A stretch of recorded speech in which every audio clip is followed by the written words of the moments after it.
বলেই আমি আমার বক্তব্য শেষ করব। দেখুন, সর্বপ্রথম কথা হচ্ছে আল্লাহ তাবারক ওয়া তাআলা আমাদের বহু নিয়ামত দান করেছেন। সেই নিয়ামতের মধ্যে একটি গুরুত্বপূর্ণ নিয়ামত হচ্ছে সন্তান।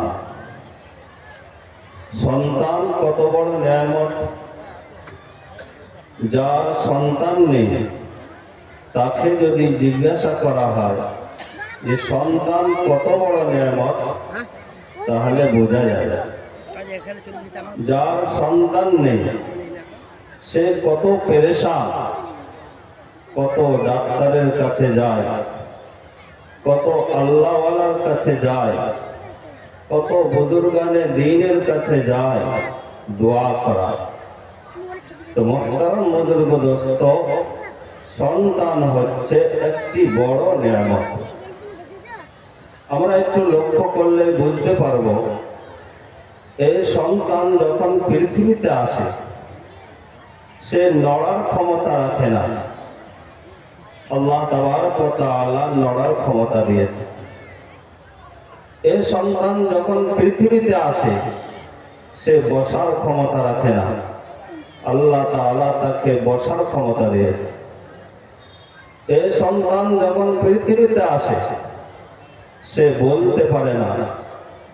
আল্লাহ তাবারক ওয়া তাআলা তাকে বলার ক্ষমতা দিয়েছে। এই সন্তান যখন পৃথিবীতে আসে তখন চলতে পারে না। আল্লাহ তাবারক ওয়া তাআলা তাকে চলার ক্ষমতা দিয়েছে। এরকম ভাবে এই সন্তান আল্লাহ তাআলা সুস্থ করেছেন, অন্ধ করেননি। যদি অন্ধ করতেন আমাদের ক্ষমতা ছিল না চোখ দেওয়া। আল্লাহ তাবারক ওয়া তাআলা পঙ্গু করেননি। যদি পঙ্গু করতেন তাহলে পরে আমাদের ক্ষমতা ছিল না এর পা দেওয়ার বা হাত দেওয়ার। এবার আমরা যদি ভিতরের দিক দেখি, এর ভিতরে হার্ট আছে, কিডনি আছে, হাড় আছে, সব কিছুই আল্লাহ তাআলা করলেন। আল্লাহ বসার ক্ষমতা দিলেন, আল্লাহ চলার ক্ষমতা দিলেন, আল্লাহ বলার ক্ষমতা দিলেন, আল্লাহ খাওয়ার ক্ষমতা দিলেন। এবার আমি আব্বা, আমি মা। তো আব্বা এবং মাতা পিতার কর্তব্য হচ্ছে সেই সন্তানকে আল্লাহ চেনানো, রাসূল চেনানো, দ্বীনদার বানানো। আমি যদি এই সন্তানকে আল্লাহ না চেনাই, রাসূল না চেনাই, কিয়ামতের দিনে আল্লাহ তাবারক ওয়া তাআলা আমাকে জিজ্ঞাসা করবে, আমি কি উত্তর দেব? মুহতারাম বুজুর্গ দোস্ত, এই সন্তান একটি বড় নিয়ামত। আমি যদি অবহেলায় ছেড়ে দিই এ সন্তান নষ্ট হয়ে যাবে। উদাহরণস্বরূপ, একটি গাছের আমের আঠি দিয়ে দিই, আঠিটা যদি অবহেলায় ছেড়ে দিই তাহলে এটা নষ্ট হয়ে যাবে।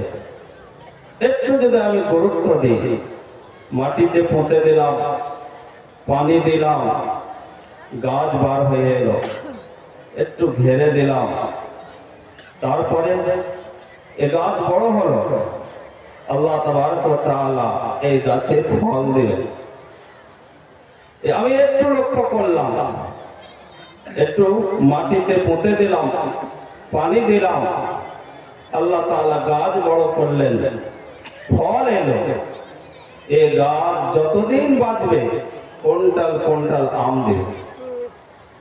আল্লাহ যদি চান তাহলে পরে এই গাছের মাধ্যমে বাগানের পর বাগান হতে থাকবে।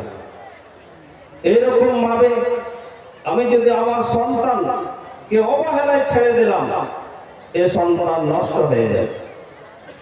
আর যদি একটু লক্ষ্য করি, তাকে যদি আল্লাহ চেনায়, আল্লাহ রসুলকে চেনায়, দ্বীনদার বানায়, কোরআন শেখায়, হাদিস শেখায়, একটু আমরা লক্ষ্য করি, এই বাচ্চাকে যে আমি কোরআন শিখাবো, প্রত্যেকটি অক্ষরে 10টি করে নেকি, তো এই 10টি করে নেকি সন্তানও পাবে।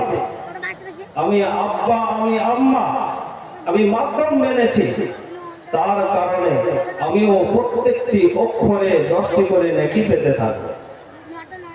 তাহলে 5 বছর 6 বছর কোরআন ইয়াদ করবে, সে সব সে সন্তানও পাবে আর আমিও পেতে থাকব। এবার দেখুন, যদি এই সন্তান আবার 10 জন হাফেজ বানান, তাহলে পরে এই 10 জন যত কোরআন পড়বে এই সন্তানও পাবে, আমিও পাবো।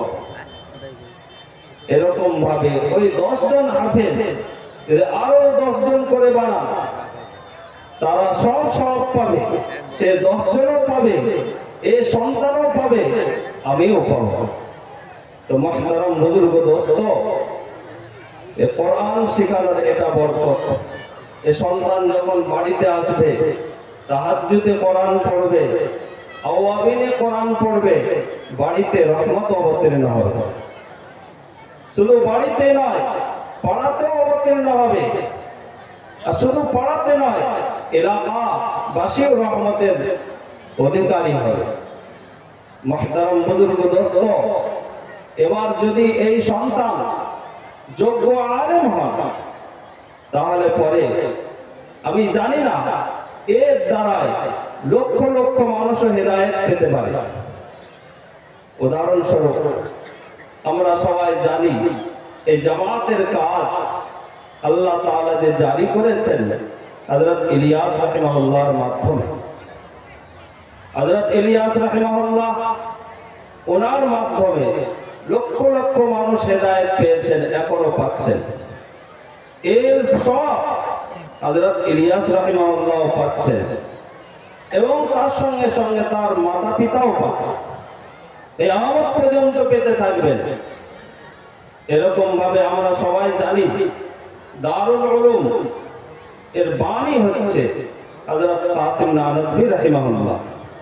আপনারা অনেকেই জানেন না, সাধারণ মানুষের চাঁদার মাধ্যমে যে মাদ্রাসা চলবে পৃথিবীতে সর্বপ্রথম দারুল উলুম।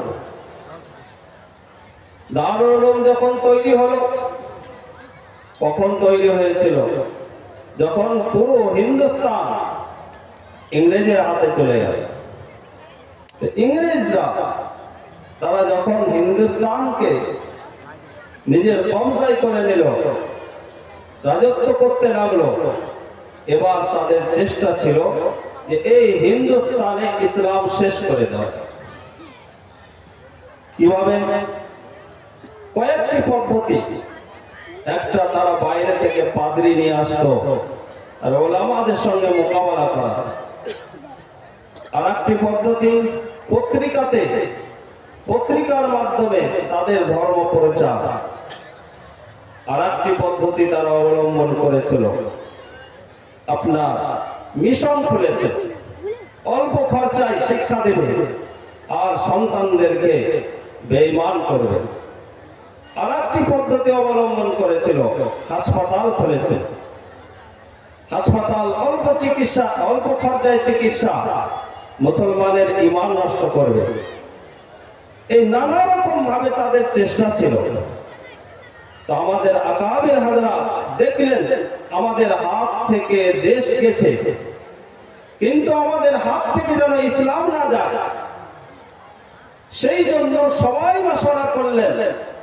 আল্লাহর পক্ষ থেকে সবারই দিলে এটাই এলো, একটি মাদ্রাসা কায়েম করা হোক, এটা সাধারণ মানুষের চাঁদাতে চলবে, আর সেটা হলো দারুল উলুম। পৃথিবীতে সর্বপ্রথম দারুল উলুম সাধারণ মানুষের চাঁদাতে যে শুরু হয়েছে, তারপরে সাহারানপুর হয়েছে, তারপরে পুরো ভারতে হয়েছে, তারপরে আস্তে আস্তে আফ্রিকা, বাংলাদেশ ইত্যাদি ইত্যাদি পুরো পৃথিবীতে। আপনি যদি লক্ষ্য করেন, এখন পুরো পৃথিবীতে দিন যদি কায়েম আছে এই মাদ্রাসার মাধ্যমে। কিভাবে? আমি এই যে একবারে হযরত ইলিয়াস রাহিমাহুল্লাহর নাম নিলাম, এই জামাতের মাধ্যমে লক্ষ লক্ষ মানুষ হেদায়েত পাচ্ছে। কিন্তু পাকিস্তানের একটি পত্রিকা আমি পড়েছিলাম, সেটাতে লেখা আছে যে হযরত ইলিয়াস রাহিমাহুল্লাহ